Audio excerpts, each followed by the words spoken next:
Harry Potter and the Philosopher's Stone, Chapter 11, Quidditch. As they entered November, the weather turned very cold. The mountains around the school became icy gray, and the lake like chilled steel. Every morning the ground was covered in frost. Hagrid could be seen from the upstairs windows, defrosting broomsticks on the Quidditch pitch, bundled up in a long moleskin overcoat, rabbit fur gloves, and enormous beaver skin boots. The Quidditch season had begun. On Saturday, Harry would be playing in his first match after weeks of trading, Gryffindor versus Slytherin. If Gryffindor won, they would move up into second place in the house championship. Hardly anyone had seen Harry play because Wood had decided that, as their secret weapon, Harry should be kept, well, secret. But the news that he was playing Seeker had leaked out somehow, and Harry didn't know which was worse. People telling him he'd be brilliant, or people telling him they'd be running around underneath him holding a mattress. It was really lucky that Harry now had Hermione as a friend. He didn't know how he'd have gotten through all his homework without her, what with all that last-minute Quidditch practice Wood was making them do. She had also lent him Quidditch Through the Ages, which turned out to be a very interesting read. Harry learnt that there were 700 ways of committing a Quidditch foul, and that all of them had happened during a World Cup match in 1473. That Seekers were usually the smallest and fastest players, and that most serious Quidditch accidents seemed to happen to them. That although people rarely died playing Quidditch, referees had been known to vanish and turn up months later in the Sahara Desert. Hermione had become a bit more relaxed about breaking rules since Harry and Ron had saved her from the mountain troll, and she was much nicer for it. The day before Harry's first Quidditch match, the three of them were out in the freezing courtyard during break, and she had conjured them up a bright blue fire which could be carried around in a jam jar. They were standing with their backs to it, getting warm, when Snape crossed the yard. Harry noticed at once that Snape was limping. Harry, Ron, and Hermione moved closer together to block the fire from view. They were sure it wouldn't be allowed. Unfortunately, something about their guilty faces caught Snape's eye. He limped over. He hadn't seen the fire, but he seemed to be looking for a reason to tell them off anyway. "What have you got there, Potter?" It was Quidditch Through the Ages. Harry showed him. "Library books are not to be taken outside the school," said Snape. "Give it to me. 5 points from Gryffindor." "He just made that rule up," Harry muttered angrily as Snape limped away. "Wonder what's wrong with his leg." "Don't know, but I hope it's really hurting him," said Ron bitterly. The Gryffindor common room was very noisy that evening. Harry, Ron, and Hermione sat together next to a window. Hermione was checking Harry and Ron's charms homework for them. She would never let them copy. "How will you learn?" But by asking her to read through it, they got the right answers anyway. Harry felt restless. He wanted Quidditch Through the Ages back. It took his mind off his nerves about tomorrow. Why should he be afraid of Snape? Getting up, he told Ron and Hermione he was going to ask Snape if he could have it. "Rather you than me," they said together, but Harry had an idea that Snape wouldn't refuse if there were other teachers listening. He made his way down to the staff room and knocked. There was no answer. He knocked again. Nothing. Perhaps Snape had left the book in there. It was worth a try. He pushed the door ajar and peered inside, and a horrible scene met his eyes. Snape and Filch were inside, alone. Snape was holding his robes above his knee. One of his legs was bloody and mangled. Filch was handing Snape bandages. "Blasted thing," Snape was saying. "How are you supposed to keep your eyes on all 3 heads at once?" Harry tried to shut the door quietly, but... "Potter!" Snape's face was twisted with fury as he dropped his robe quick to hide his leg. Harry gulped. "I just wondered if I could get my book back." "Get out! Out!" Harry left before Snape could take any more points from Gryffindor. He sprinted back upstairs. "Did you get it?" Ron asked as Harry joined them. "What's the matter?" In a low whisper, Harry told them what he'd seen. "You know what this means," he finished breathlessly. "He tried to get past that 3-headed dog at Halloween. That's where he was going when we saw him. He was after it, whatever it's guarding, and I'd bet my broomstick he'd let that troll in to create a diversion." Hermione's eyes were wide. "No, he wouldn't," she said. "I know he's not very nice, but he wouldn't try and steal something Dumbledore was keeping safe." "Honestly, Hermione, you think all teachers are saints or something," snapped Ron. "I'm with Harry. I wouldn't put anything past Snape. But what's he after? What's the dog guarding?" Harry went to bed with his head buzzing with the same question. Neville was snoring loudly, but Harry couldn't sleep. He tried to empty his mind. He needed to sleep. He had to. He had his first Quidditch match in a few hours. The expression on Snape's face when Harry had seen his leg wasn't easy to forget. The next morning dawned very bright and cold. The great hall was full of the delicious smells of fried sausages and the cheerful chatter of everyone looking forward to a good Quidditch match. "You've got to eat some breakfast." "I don't want anything." "Just a bit of toast," wheedled Hermione. "I'm not hungry." Harry felt terrible. In an hour's time he'd be walking onto the pitch. "Harry, you need your strength," said Seamus Finnegan. "Seekers are always the ones who are getting nubbed by the other team." "Thanks, Seamus," said Harry, watching Seamus pile ketchup on his sausages.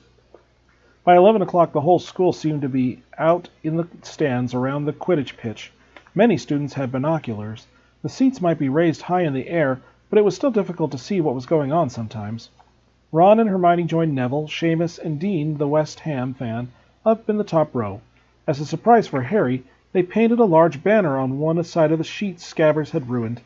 It said, "Potter for President," and Dean, who was good at drawing, had done a large Gryffindor lion underneath it.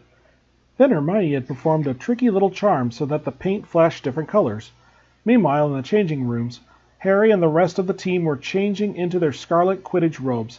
Slytherin would be playing in green. Wood cleared his throat for silence. "Okay, men," he said. "And women," said Chaser Angelina Johnson. "And women," Wood agreed. "This is it." "The big one," said Fred Weasley. "The one we've all been waiting for," said George. "We know Oliver's speech by heart," Fred told Harry. "We were in the team last year." "Shut up, you two," said Wood. "This is the best team Gryffindor's had in years. We're going to win. I know it." He glared at them all as if to say, "Or else." "Right. It's time. Good luck, all of you." Harry followed Fred and George out of the changing room and, hoping his knees weren't going to give away, walked onto the pitch to loud cheers. Madam Hooch was refereeing. She stood in the middle of the pitch, waiting for the two teams, her broom in her hand. "Now, I want a nice fair game, all of you," she said, once they were all gathered around her. Harry noticed that she seemed to be speaking particularly to the Slytherin captain, Marcus Flint, a fifth year. Harry thought Flint looked as though he had some troll blood in him. Out of the corner of his eye he saw the fluttering banner high above, flashing "Potter for President" over the crowd. His heart skipped. He felt braver. "Mount your brooms, please." Harry clambered onto his Nimbus 2000. Madam Hooch gave a loud blast on her silver whistle. 15 brooms rose up, high, high into the air. They were off. "And the quaffle is taken immediately by Angelina Johnson of Gryffindor. What an excellent chaser that girl is, and rather attractive, too." "Jordan!" "Sorry, Professor." The Weasley twins' friend, Lee Jordan, was doing the commentary for the match, closely watched by Professor McGonagall. "And she's really belting along up there. A neat pass to Alicia Spinnet, a good find of Oliver Wood's last year, only a reserve. Back to Johnson, and... No! Slytherins have taken the quaffle. Slytherin Captain Marcus Flint gains the quaffle, and he's off. Flint flying like an eagle up there. He's going to scoot... No! Stopped by an excellent move by Gryffindor keeper Wood, and Gryffindor takes the quaffle. That chaser Katie Bell of Gryffindor out there. Nice dive around Flint. Off up the field. And ouch! That must have hurt. Hit in the back of the head by a bludger. Quaffle's taken by Slytherin. That's Adrian Pusey speeding off towards the goalpost. But he's blocked by a second bludger, sent his way by Fred or George Weasley. Can't tell which. Nice play by the Gryffindor beater, anyway. And Johnson's back in possession of the quaffle. A clear field ahead as off she goes. And she's really flying. Dodges a speeding bludger. And goalposts are ahead. Come on now, Angelina. Keeper Belchley dives. Misses. Gryffindor score! Gryffindor cheers filled the cold air with howls and moans for the Slytherin. "Budge up there. Move along." "Hagrid!" Ron and Hermione squeezed together to give Hagrid enough space to join them. "Been watching from me hut," said Hagrid, patting a large pair of binoculars around his neck. "But it isn't the same as being in the crowd. No sign of the snitch yet, eh?" "Nope," said Ron. "Harry hasn't had much to do yet." "Keep out of trouble, though. That's something," said Hagrid, raising his binoculars and peering skyward at the speck that was Harry. Way above them, Harry was gliding over the game, squinting about for some sign of the snitch. This was part of his and Wood's game plan. "Keep out of the way until you catch sight of the snitch," Wood had said. "We don't want you attacked before you have to be." When Angelina had scored, Harry had done a couple of loop-the-loops to let out his feelings. Now he was back to staring around for the snitch. Once he caught sight of a flash of gold, but it was just a reflection from one of the Weasleys' wristwatches. And once a bludger decided to come pelting his way, more like a cannon than anything, but Harry dodged it, and Fred Weasley came chasing after it. "All right there, Harry!" he had time to yell as he beat the bludger furiously towards Marcus Flint. "Slytherin in possession," Lee was saying. "Chaser Pusey ducks 2 bludgers, 2 Weasleys and a Chaser Bell, and sped towards the— Wait a moment, was that the snitch?" A murmur ran through the crowd as Adrian Pusey dropped the quaffle, too busy looking over his shoulder at the flash of gold that had passed his left ear. Harry saw it. In a great rush of excitement, he dived downward after the streak of gold. Slytherin seeker Terence Higgins had seen it too. Neck and neck they hurtled towards the snitch. All the chasers seemed to have forgotten what they were supposed to be doing as they hung in mid-air to watch. Harry was faster than Higgs. He could see the little round ball, wings fluttering, darting up ahead. He put on an extra burst of speed. Wham! A roar of rage echoed from the Gryffindors below. Marcus Flint had blocked Harry on purpose, and Harry's broom spun off course, Harry holding on for dear life. "Foul!" screamed the Gryffindors. Madam Hooch spoke angrily to Flint, and then ordered a free shot at the goalpost for Gryffindor. But in all the confusion, of course, the golden snitch had disappeared from sight again. Down in the stands, Dean Thomas was yelling, "Send him off, ref! Red card!" "This isn't football, Dean," Ron reminded him. "You can't send people off in Quidditch. And what's a red card?" But Hagrid was on Dean's side. "They ought to change the rules. Flint could have knocked Harry out of the air." Lee Jordan was finding it difficult not to take sides. "So, after that obvious and disgraceful bit of cheating—" "Jordan!" growled Professor McGonagall. "I mean, after that open and revolting foul—" "Jordan, I'm warning you!" All right. Flint nearly kills the Gryffindor Seeker, which could have happened to anyone, I'm sure. So a penalty to Gryffindor, taken by Spinnet, who puts it away, no trouble, and we continue play. Gryffindor still in possession." It was as Harry dodged another bludger that went spinning dangerously past his head that it happened. His broom gave a sudden, frightening lurch. For a split second he thought he was going to fall. He gripped the broom tightly with both his hands and knees. He'd never felt anything like that. It happened again. It was as though his broom was trying to buck him off. But Nimbus 2000s did not suddenly decide to buck their riders off. Harry tried to turn back towards the Gryffindor goalpost. He had half a mind to ask Wood to call time out, and then he realized that his broom was completely out of control. He couldn't turn it. He couldn't direct it at all. It was zigzagging through the air and every now and then making violent swishing movements which almost unseated him. Lee was still commentating. "Slytherin in possession. Flint with the quaffle. Passes to Spinnet. Passes Bell. Hit hard in the face by a bludger. Hope it broke his nose. Only joking, Professor. Slytherin score. Oh, no!" The Slytherins were cheering. No one seemed to have noticed that Harry's broom was behaving strangely. It was carrying him slowly higher, away from the game, jerking and twitching as it went. "Don't know what Harry thinks he's doing," Hagrid mumbled.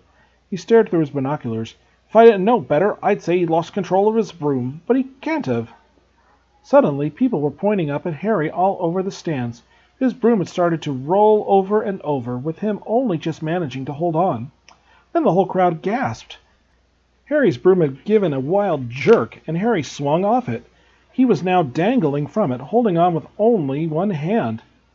"Did something happen to it when Flint blocked him?" Seamus whispered. "Can't have," Hagrid said, his voice shaking.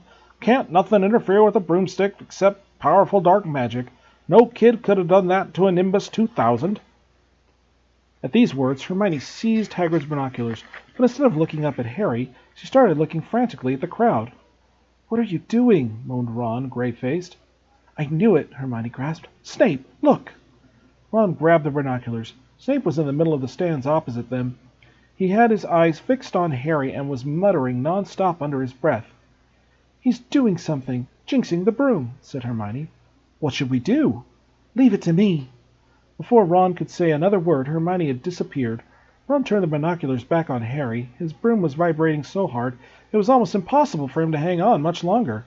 The whole crowd were on their feet, watching, terrified, as the Weasleys flew up and tried to pull Harry safely onto one of their brooms. But it was no good. Every time they got near him, the broom would jump higher still. They dropped lower and circled beneath him, obviously hoping to catch him if he fell.